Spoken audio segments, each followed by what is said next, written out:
folks out there, welcome to RPG with DBJ. And this week we are talking about consequences, aftermath, lasting impacts. Yeah, today and the rest of the week we are going to talk about that. Today is if you did not know, today is Discord Tuesday. It's basically a grab bag of a number of things and a little default into how to gamify, make mechanical the subject we talk about all week.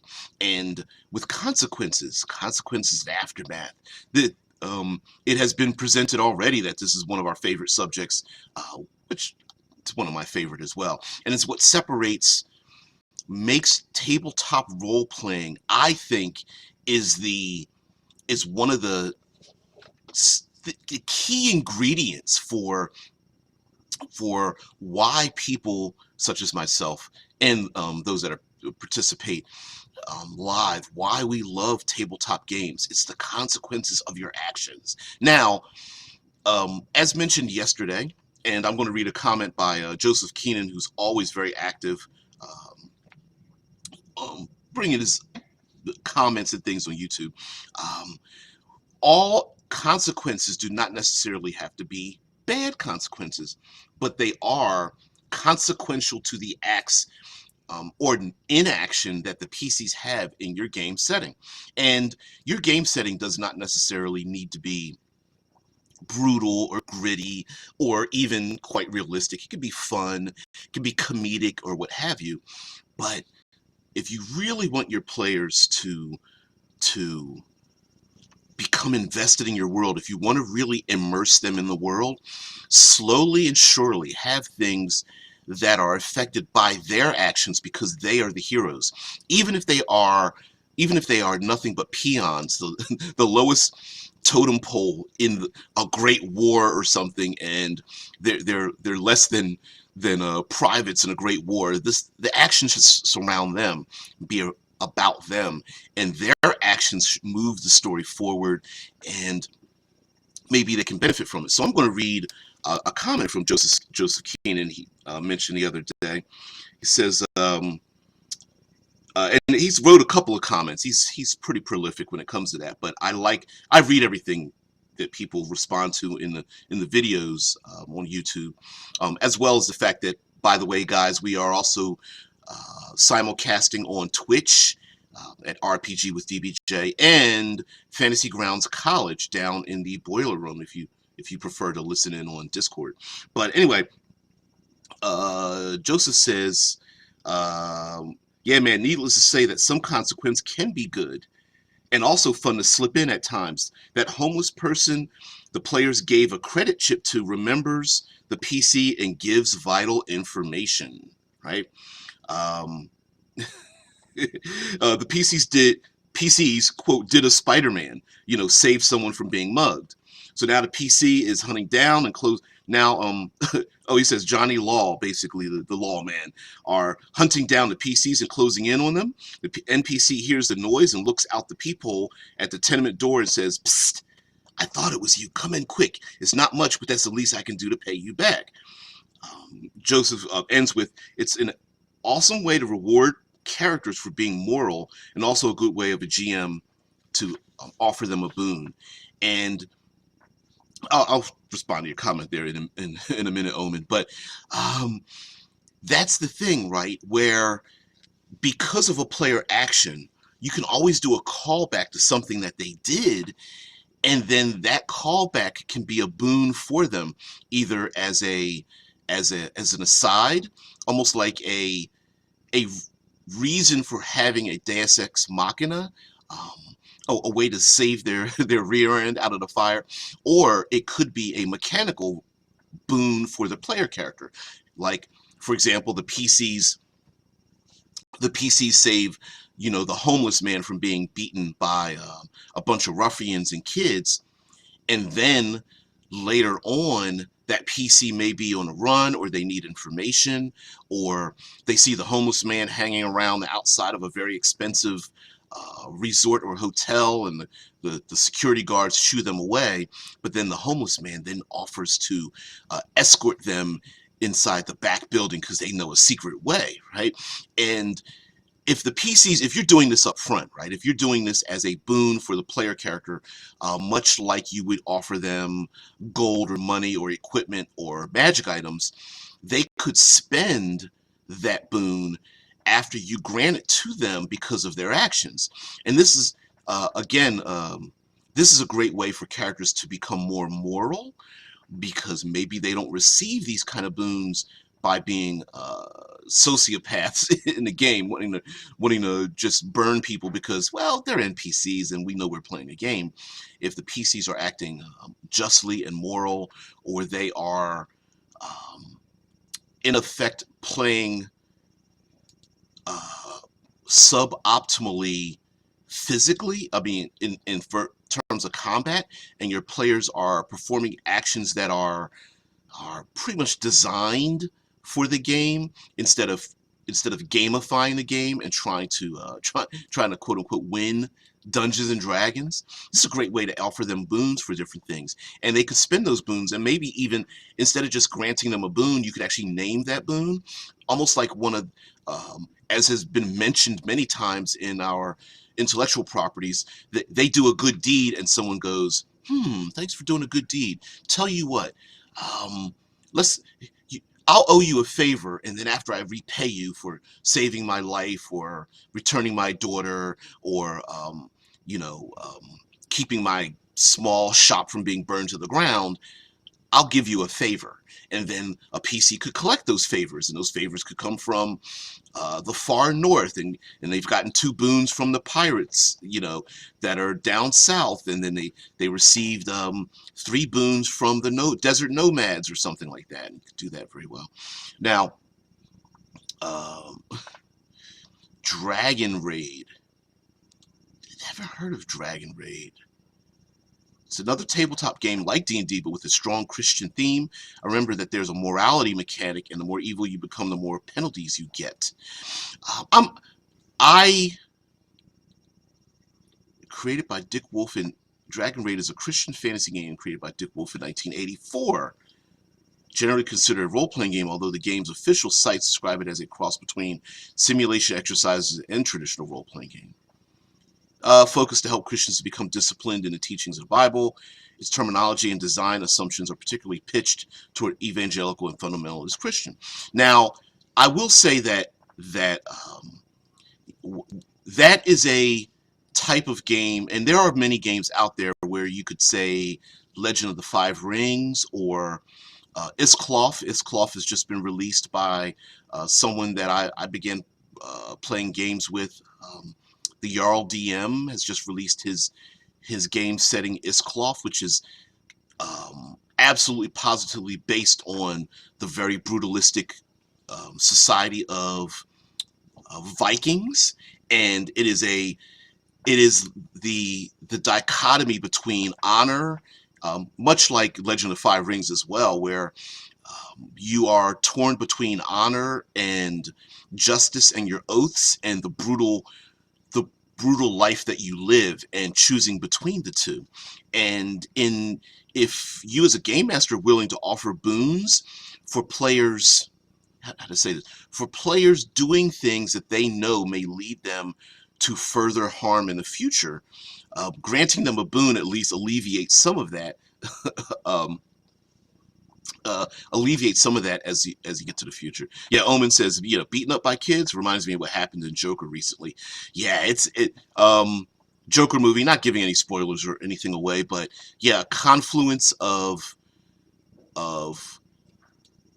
one terrible thing happening after another to a person who has multiple suffered multiple situations from different angles from basically birth on out, you know what I mean? And in many ways, consequences absolutely positively mean that. And before a game starts, many times we make player characters, and you get your murder hobo characters. They're like, a great evil killed all my family and friends, and I'm out to exact justice, and I have no family, I have no friends, I have no connections. I'm just out for revenge and to murder, kill everything in my way. And while that trope has been used before, and there are good ways to use that trope. There are there's plenty of bad examples of that. And the idea of having consequences is the idea of everything they do comes back on them. And for example, we were talking about, and this is the bad thing, and Joseph Keenan kind of sums up what I had said yesterday about, he says, yippers, man, like a gang mob war. You don't even have to kill the main bad guy or monster. Taking out a lieutenant can create a power vacuum. Taking out a big bad definitely will create a power vacuum. Taking out a bunch of soldiers or mooks can have another powerful group come in. And so if a PC descends, or the PCs descend on just slaying everything in their way, they might be creating more problems than a little bit for themselves. It goes on to say that that village you just saved from a dragon, who only wanted 3 cows per month as a protection fee, is now being overrun by a band of orcs who took advantage of the now unprotected village. And killing the orc band now sets off a chain of events which triggers a war among the monsters, which will make a leader arise within the ranks, like a Khan who organizes the monsters to fight a common enemy. And I can't agree with that more, especially if, listen, this is kind of how the sausage is made a little bit, but all of us have gotten to the point where we've designed our big bad, we have our adventure in our heads. We're like, man, this is going to be an epic game. It's going to be a long time. There's going to be this epic fight with my big bad. I even have some lieutenants from my big bad, and wow, I've got my dice set up. I've got my initiative tracker going. I've got my pogs or my miniatures and my maps or my digital assets. You roll initiative or something happens, and the PCs one-shot your bad guy. I mean, they just pile on the rabbit, which kind of, this is just a side note, which is my problem with how initiative is done today anyway. Not like us old Grognardians used to roll initiative each round. And we even used things like weapon speeds and all that kind of business. But anyway, I digress. So they one-shot your big bad, and now, as the GM, you want to grab your crap and like fold your arms and pout, and like, this game is stupid, because 5 fully armed, fully rested PCs blast the heck out of it. Omen says, I solved that by hiding said villain's HP, hit points, right? Well, yeah, but I even thought about doing a whole week of dice fudging, right? Like how, and that's a form of that. But instead, what you can do is, give them the win. Like, who cares? You're not going to run out of bad guys. There's no RPG police that goes, they one-shotted the Lich. You're not going to be punished. You're not going to run out of Lich Kings and Queens, right? It's not a thing. So my suggestion would be to give them the win. Let them one-shot the bad guy, but in your back pocket, have someone or something move into the vacuum that's created after the bad guy's killed. For example, if the public or anyone in the public saw them one-shot this bad guy, are they fearful? Do they think that they should become, maybe word spreads that the PC should now become the political leaders of this region, where the true political leaders, either elected or nobles or those who've taken power by force, are like, oh, I'm not going to let them uh, take over my country. And word starts to spread that of something that the PCs aren't willingly even involved in, right? There are many people who have performed deeds in the public eye, and they didn't ask for that attention. Back in the day, there was Sully Sullenberg, who was an airplane pilot that landed an airplane in the Hudson River, and he wasn't asking to be in the public eye. He just was, but he saved a lot of people's lives. And so then of course there's a movie actually coming out about a gentleman who found and stopped a bomb in Atlanta during the Olympics, and then after his life was ripped open, was accused of actually setting that bomb. And because of his inability to navigate the media, he became his life became ripped apart when they blamed him for it. So there's many times where people take things and run with them, even if they aren't true. They just fill in the blanks. They fill in the narrative of themselves into the public eye. So consequences should have a lasting effect. And if your big bad gets one-shotted, so what? They weren't really the main bad guy anyway. There was somebody else. Now, sure, you could play the game of the, is it Mistroka dolls? Anyway, the Russian stacking doll thing, like, haha, they weren't the real villain, there's another villain above them. And haha, well, they weren't the real villain, there's another villain above them. I mean, you could do that and be silly with it, but there are other methods to insert another big bad, whether it is a rival big bad, the Lich gets killed and now the green dragon moves in, awaiting that. There is the idea of a draconian government hoping to get rid of the Lich Queen and moving their troops into the area because they've wanted all the resources. You could also have a triangular kind of combat where there's been a balance of power between the Lich, the dragon, and I don't know, the paladin / anti-paladin king and his forces. And Matryoshka dolls. Thank you very much, Demi. Oh, if I didn't have you guys, you make me look so brilliant. Yes, the Matryoshka Russian stacking dolls. Yeah, that's the idea, right? They one-shot your big bad. You learn. You go. You lick your wounds. You go. You clap your hands. You give your PCs a slow clap. That was sweet. Damn, guys. You ripped them a new one. Wow. And you give them the win. And then in the back of your mind, you're like, yeah, I'm gonna make this tougher next time. I know what I need to do next time. Yeah, just wait. Twirling the little mustache and whatnot. Anyway, but there are many reasons why another big bad and their allies and their lieutenants and whatnot would move in. Whether it is someone who's been hiding in the background, a distraught loved one. You kill the Lich King and the Lich Queen is like, oh no, mofos, I'm coming after you for killing my man. We've been alive for 2,000 years, I didn't say Matryoshka? I didn't say the SH? Oh, I thought I did. Anyway, it doesn't matter. So another way of doing the stacking is that after the yep. It's like, you killed my hubby, baby. My only source of happiness in our eternity of misery. Yeah, which is a weird thing, but sure, right? You could, hey, if you have an Egyptian themed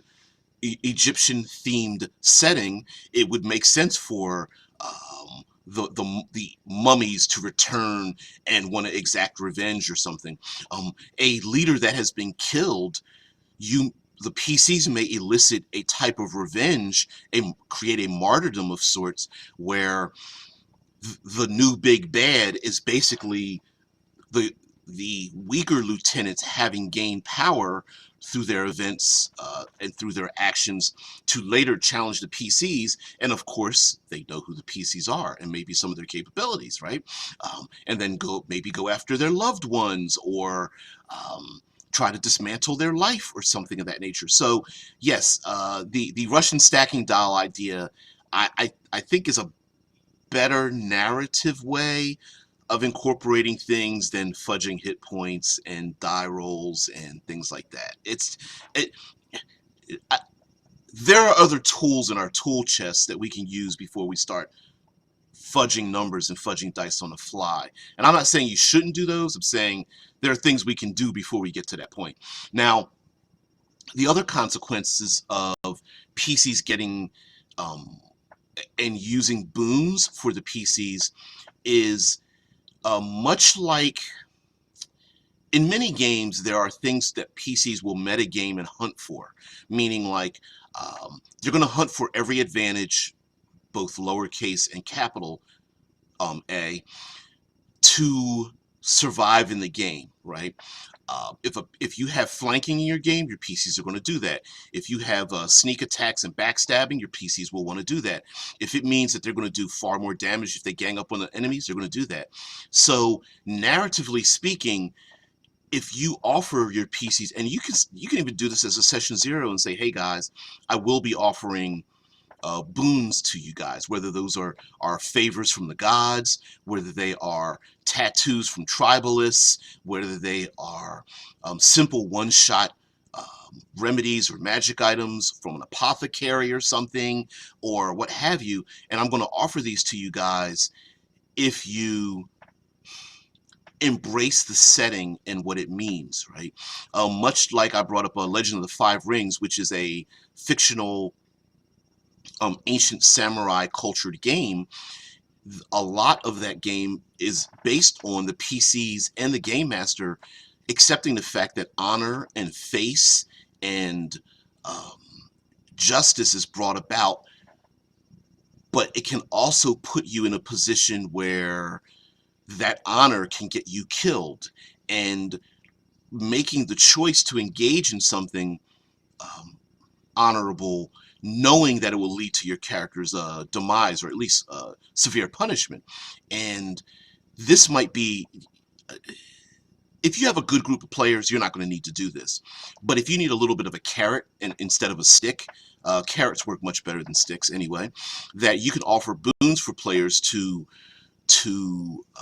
say respect authority in your world. For example, let's say the world has this very draconian police force, or they are monitored severely by a surveillance state of sorts, whether there are mystical creatures that float around with eye stalks that alert the Council of Magi, or it's the far future and there are drones and cameras everywhere and robots and such watching the PCs. Now maybe you play with a group of people who every game they play, no matter what the setting is, they want to pull their guns and start killing everything around them. But you know in your heart of hearts that if they start doing that, yeah, yeah, Shadowrun 5. Yeah, if they start doing that, they're going to get themselves killed, right? So here's a way to offer them, like, listen, the consequence of not acting, the consequence of keeping your guns or your weapons in check, the consequence of taking the browbeating from the swarmy, middling, mid-level soldier who loves to just go around and flaunt his power and wealth in the face of everyone, and he does it by being arrogant and giving put downs to the PCs. Instead of the PCs wanting to slice this guy's throat, maybe they're like, yeah, we can't do this in public. We're just gonna have to let them, you know, let this person spit on us and call us nobodies and nothings, because later on we're gonna beat his ass. And if they restrain themselves, which is a consequence, consequences can be from actions or inaction. Maybe you can grant them a boon of some sort. For example, maybe there are those people in the public eye that know that the characters are kick-ass warriors, and they're like, whoo, thank you for not retaliating, because, you know, chances are that soldier and his troops are going to burn down our houses if you do something like that, you know. Yeah, I'm not familiar, Deadman, with Septerra Core, an older PC game. Unless you're referring to something along the lines of Shadowrun 5. But anyway, yes, there, through action or inaction, your PCs can have great consequences. For example, maybe the PCs are only worried about themselves. They could care less about the goings-on of a particular town or a village or something. And maybe someone does come through that has their draconian guards come through and starts beating innocent people about the head and shoulders. And the PCs just shrug it off like, doesn't have anything to do with us. We're trying to get to the dungeon entrance. You know, who cares about what happened to these innocent people? Whatever. And guys, you can quote me on that. So anyway, so their inaction might be viewed by outsiders as them being like a-holes, like you could have saved my uncle from being beaten and kicked in the streets or something, or you could have saved them from, you know, throwing flaming oil into my bakery. And the PC's like, whatever. Yeah. Okay. Septerra Core is sci-fi meets fantasy, which, strangely enough, back in the day, science fiction and fantasy was always combined. It wasn't until a relatively modern era that the two became separated. But swords and sorcery and starships used to be a thing that was always together. It was, you know, John Carter of Mars kind of thing, right? It was always together. It's just over time it just became, they became split through science fiction and fantasy. But anyway, I digress with that as well. Also, the PC's actions themselves or inactions themselves could start to build upon, like we mentioned yesterday. It can start to build upon something that the PCs may or may not have control of. And if you want to gamify this, much like I cannot promote this any harder, is the game Blades in the Dark and how it's designed. The PCs might themselves become the inadvertent leaders of, say, a rebel faction or a gang or a group of soldiers or a religious organization or something like that. Yeah, Dead Man says Star Wars Jedi used swords and sorcery. Star Wars is absolutely swords and sorcery. They use magic powers. They fight with, you know, essentially bladed weapons, and they're dressed in wizard's robes. So it absolutely is. And I think Lucas even said so, because it was based on the old pulp. It was based on old pulp action movies and books and such of the time. So yeah, it was based on swords and swords, starships, and sorcery, or lasers and feelings. Anyway, um, yeah, the PCs could bring with them.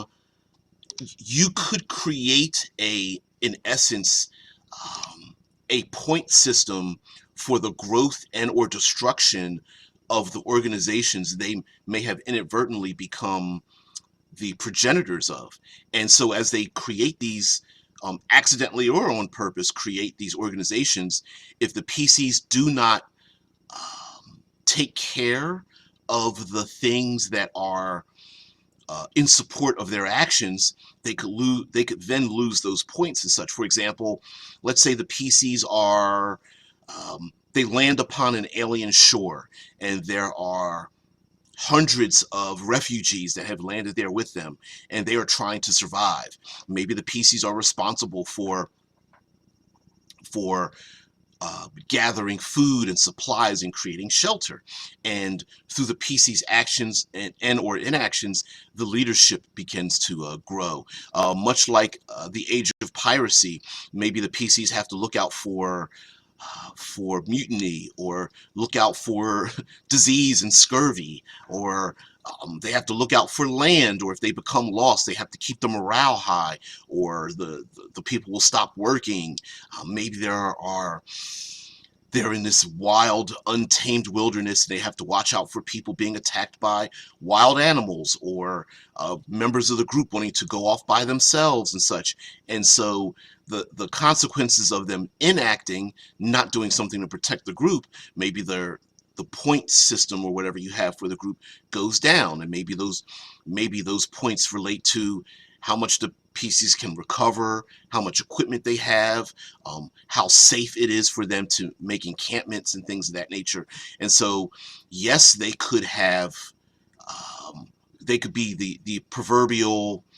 They could be the proverbial I'm a loner and leave me alone. I'm you know, loner McLonerson, and I'm going to be by myself, much like a Wolverine styled character, ignoring the fact that a Wolverine styled character always seems to be drawn to taking care of a lost soul, often a small child, a young boy or girl, or lost innocent, or whether it's a person he's sexually attracted to or something, and there's always something like, I guess I gotta come back and help everybody else, even though I want to walk away and live on my own because I'm a danger to myself and others or something.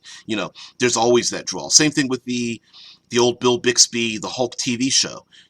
I need to keep my rage in check. I need to get out of here. I need to wander the roads on my own, and always end up at a farm and needing to defend the farmer's daughter or something like that. Or there's a group of gang members trying to push somebody out of a tenement or something, and the Hulk goes crazy.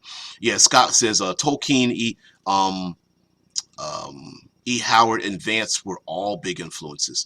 And it's making kind of a comeback, although as a side note, talking about like Conan and Vance and Tolkien and H.G. Wells and a lot of these guys, eh, you know, Call of Cthulhu, all the Cthulhu mythos and all that kind of stuff. Some of the terminology is a little problematic today when it comes to the depiction of those who are not of a particular race. But yeah, it's kind of weird, kind of problematic, to say the least. But doesn't mean that I don't like the what is it, Hyperborea and all the Conan, what is it, 2D20 Conan and things like that. Yeah, I love all that stuff, but we all know that, like, calling the brown people savages and mongoloids isn't really a please don't do that, unless you want to get yourself hurt by somebody um, who hears you say those things. Now, mind you, there might be an NPC in the world that says those things, and I would insert somebody like that in the game and then allow the NPCs to beat the hell out of them. Sure, why not? But as far as a whole, yeah. Yeah, Oma says it's better to use a completely different inhuman race. I'm gonna slightly disagree with you, Omen. I'm gonna like a 17%. I think role-playing games are a great place for us to challenge our perceptions and conceptions of people, and I think if people are willing to do it, I'd be willing to play in a game, more than willing to play in a game where um, human real world human prejudices are a thing, and then destroying and going about and destroying those prejudices. It's also a great listen. Uh, we need bad guys in our games, right?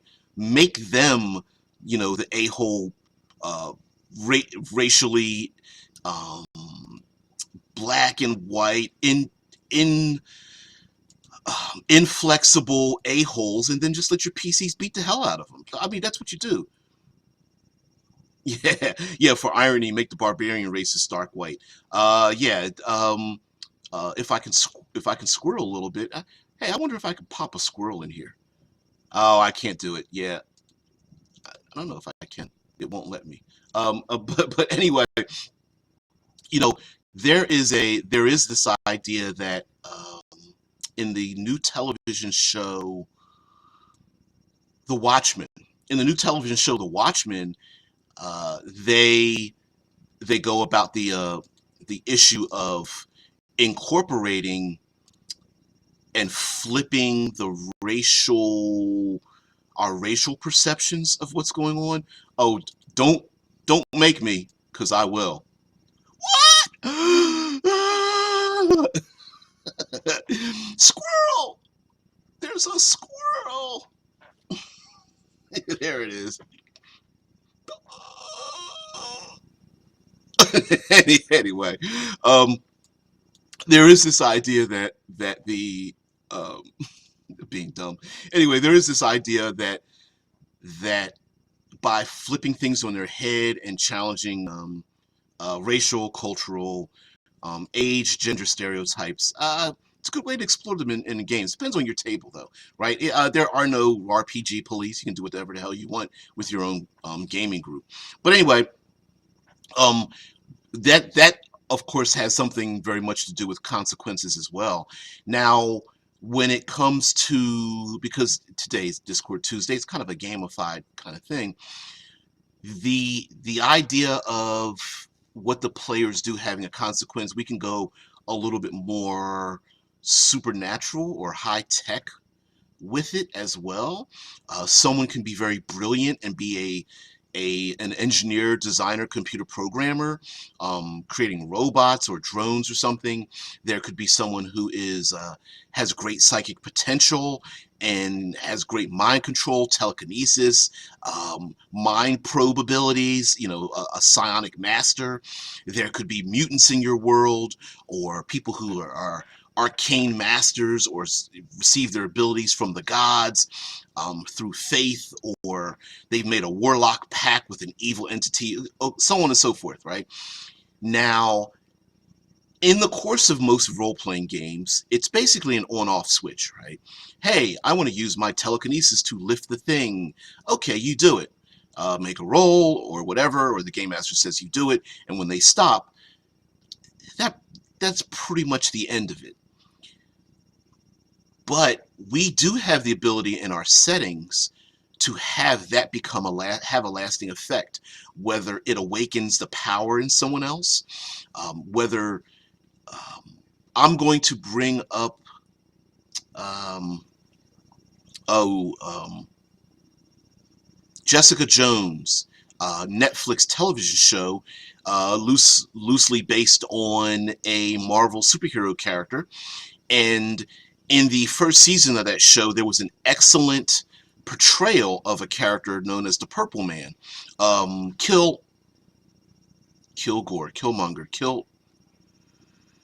Wow, I can't. Anyway, he whatever his last name is. Anyway, his power was partially psychic, partially pheromones, based on whatever iteration he had as a Marvel supervillain.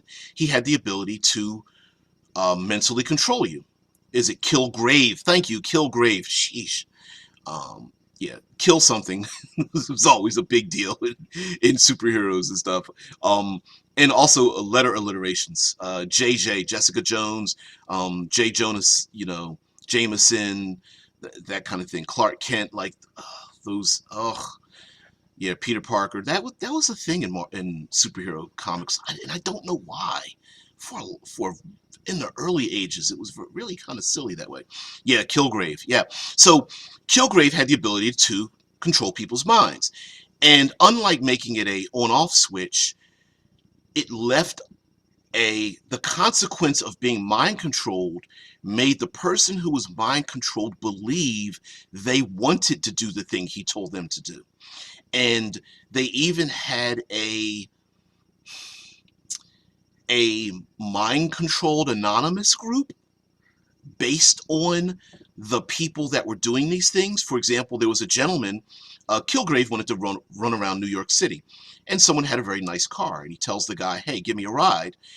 And in the back seat was his son. And Kilgrave, of course, is like, oh, I don't want to hear this whiny kid. Listen, put your son on the curb. I don't want to hear his voice. So the guy gets out, takes his son, puts him on the curb, drives this man around New York City. Kilgrave gets where he wants. He could care less. And he goes about his business. Much like Kilgrave was in a restaurant and everyone was eating, and you hear the loud murmuring and the knives and forks on plates, and he was just like, oh, I can't stand this noise. He's like, shut up! And every single person in the place just completely shuts up, right? And the ramifications of this gentleman who put his son on the curb, he's like, he lost his wife and they took his son away from him. He's a bad father and he doesn't understand why he did it. And what a great portrayal of a simple superpower, right? Of the simple power of like charm person, mind control, hypnosis, illusion, or something, that it could have a huge detrimental effect on how someone goes on to live their life. Maybe going down the mind control or mental influence path, maybe that mental influence begins to deteriorate someone's mind. So if you try to mind control a king, or anyone uses psychic or psionic powers to control someone's mind, eventually you'll turn them into a drooling, catatonic lump of flesh, right? By killing their brain. Or maybe it leaves a residue in their brain that can be detected by high-tech detection devices or MRIs, or someone can see the weave of magic that has affected their brains, knowing that someone has, controlled the minds of the security guards or something like that. Uh, Zebediah Kilgrave. I didn't know his first name was Zebediah, but it sounds about right. The Purple Man, and in his comic books, he actually had purple skin. Of course, in a pseudo-realistic setting, it's kind of silly to do that. But anyway, yeah, created by Stan Lee and artist Joe Orlando. He first appeared in Daredevil #4 in 1964. Wow, I didn't know he was that old. His body produces pheromones which allow him to verbally control the actions of others. Initially a recurring enemy of Daredevil, in 2015 he emerged as the arch enemy of Jessica Jones under the name Kilgrave, with one L. I see how important it was to to eliminate the one L, the second L, because we don't want anybody to think that he really likes to kill people and put them in graves. But anyway, that being said, much of the powers that the PCs have could have a lasting effect, whether it is like a fingerprint of sorts that anyone who studies under the master of the powerful black dragons or something leaves evidence that they are of that clan or what have you. And so when any of these PCs perform that magic, it happens. Maybe some kind of runic appearance appears on the ground. If you ever seen any of the Thor movies, when the Thor uses his hammer to summon the Bifrost Bridge to open up a wormhole and take him to other planes of existence, burned in on the ground is one of these Celtic coils burned into the ground. Maybe that isn't something similar happens whenever the PCs perform their magic. Maybe if they affect someone or something, a runic symbol appears on the object or the person that they are affecting, even on themselves or whatnot. And of course you can have subtle things, the glowing eyes, the dropping or the increase of temperature, the strange more warlock effects of the people in and things in the background, much like birds flying backwards, or horses sweating, or cats and dogs living together. You could have more folk tale-ish events happening. Hey, every time the PC enters a house, the milk spoils or plants die. Yeah, yeah, cat dog. Yeah, exactly, right. Exactly, cat dog. And there could be these mutagenic effects that happen to things, maybe the longer they stick around, or maybe the PCs are in classic Dungeons and Dragons there are dire animals, dire wolves, dire bears or something. Maybe their mere presence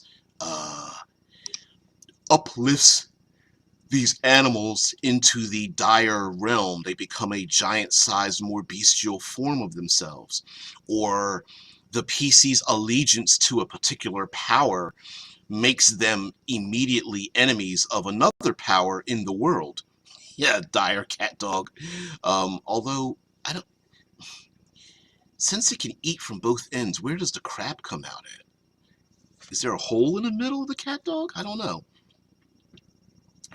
But again, maybe the classic creature. Yeah, exactly, right. Like, where's the duty come out? The poo poo poo poo. Maybe the chimera, the magical, the chimera, the owl bear, the dire. Okay, here we go with the dire squirrel, right? Yeah, I mean, gotta bring up the dire squirrel. Oh no! Anyway, see you, Squirrely. there is this idea that the PCs, yeah, the Chimera does have a butt. It's got three mouths, so it might be, well, yes, it does have three mouths. It might even have a snake instead of a third dragon head. It might have a snake's head on its tail, but it could still have a bunghole. So that those types of creatures might be the results of magical experimentation. And a lot of times that's the catch-all phrase, right? Oh, this thing exists because of an experiment going wrong. And the same thing happens in science fiction games. But what if the PCs themselves are the progenitors of many of these things? Their very magic corrupts or mutates things around the land or people or environment or something. When they come into town, dark clouds and rain, here I go again with the necrotic thunder, bolts of lightning striking out of the sky, and maybe it follows the PCs around everywhere they go. And no one wants to have them in the town. Like, listen, every time you come to town, all the fish die. So yeah, no, please leave.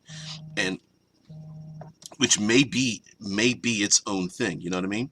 So also there is when it comes to consequences, consequences can be a tool to push your players if they're suffering from analysis paralysis, meaning that you threw a bunch of story hooks. You put like a half a dozen story hooks. Here, guys, listen. You can get on a ship and sail to an island. I got an adventure for that. You can go down one of those dark alleys because you saw something in the corner of your eye. Go for that. There's the orphan kids being chased by the guards and being smacked around the head and upon the shoulders. You can go after them and see whatever important thing they have there. You have an invite to a dinner, and you can go to the nobles and go to their dinner and see whatever. I've got another half dozen hooks if you just go to the dinner, and all the PCs are like, no, I think we're going to stay in the tavern for another couple of days. And you're just like rolling your eyes like, really? Now, inaction has its own consequences as well. For example, in your world, I dare to say this is a good design element, that your setting should be designed in a manner in which if your players stay still, your setting will push against your players. Much like it's pretty impossible to stand in one spot in the real world for too long till someone or something comes along and pushes you, be it a security guard or the weather, or when the sun goes down, that stores will close, and it may snow, or there may be floods. Like, there should be something pushing up against the PCs for whatever the reason is. And maybe there's a parade, or there is a mob of people protesting against the arrest of a particular notable individual in the public eye, and the PCs get caught up in this police action when the people are protesting against the leadership and what they've done, as they march towards the police station or the jail, or stand before the walls of the castle of the nobles or what have you. Maybe a winter storm is coming, and if you don't act now and leave to go to the southern counties, or get on a sailing ship, or make your way through the mountain valley, you'll get trapped in with thick and heavy snow and brutal cold or something. Or maybe it is burning season where fields catch on fire, or much like California, every other year there are wildfires that happen throughout the mountains in Midwest and out in California and such. And those wildfires, while very natural, put lots of people who live in the path of those fires in a lot of danger. And they can be started by people throwing a cigarette butt. They can be started by lightning and very dry brush and drought. Drought is another thing. Famine, disease, monsoons, hurricanes, tornadoes, derechos, all of those weather events. At one point in the I don't remember the years. I want to say in the 1910 to 1940s, there was the Black Blizzard period. I don't remember the day. I know you guys know it. The Black Blizzard, where settlers moved across the country and they decided to plant lots and lots of wheat, and it killed the soil, nutrients in the soil, and it turned it into dust. And the dust was so bad that literally people were breathing in thick dust, and it was killing them. And people moved out of the Midwest because of it. It was a real thing. There was a period of time when polio spread throughout the 19th century, and someone came up with a cure for polio and gave it out for free. The last time any cure for a disease would be given out for free for any reason, period. But yeah, those are kind of things where the consequence of standing still may have a very detrimental effect. Inaction can cause more harm than action. Standing still in a vast desert isn't very smart. And placing things just out of reach of the player characters. Okay, as Scotland says, don't forget to rake your forest, peoples. Don't forget to, yeah, that's true. But yeah, a forest fire moving through, the PCs are like, we're going to stay in camp to get another long rest in. It's like, no, no, no. I don't think you want to do that, right? And Black Sunday, isn't that a song? Yeah, there it is. That refers to a particularly severe dust storm that occurred on April 14, 1935, as part of the Dust Bowl. It was one of the worst dust storms in American history, and it caused immense economic and agricultural damage. It is estimated to have displaced 300 million tons of topsoil from the prairie area in the U.S. On the afternoon of April 14th, the residents of the Plains states were forced to take cover as a dust storm, or black blizzard, blew through the region.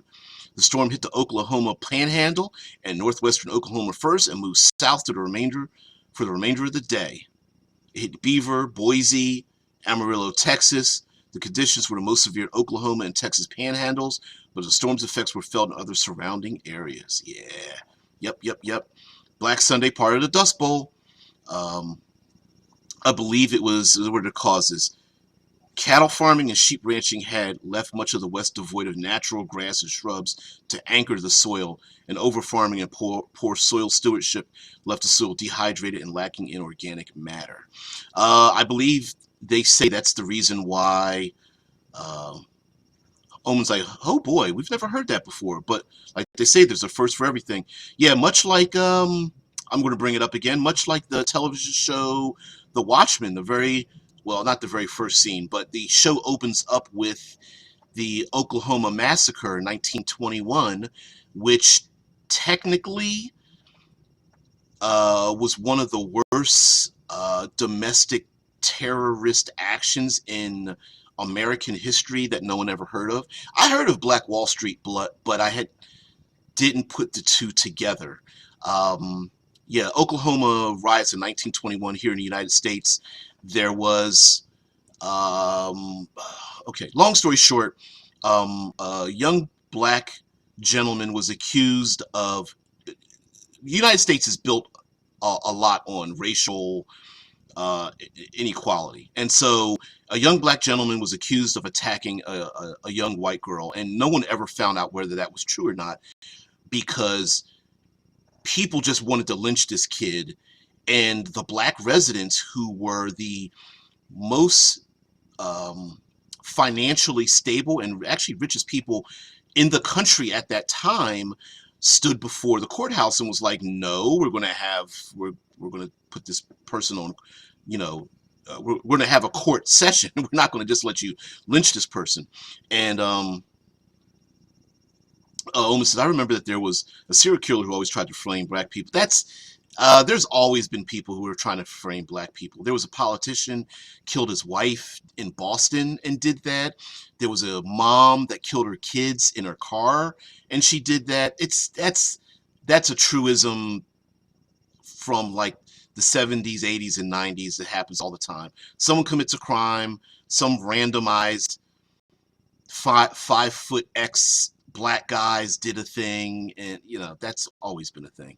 Um, but anyway, the that massacre happened, and they displaced, I think, burned down 10,000 homes, 35 square blocks.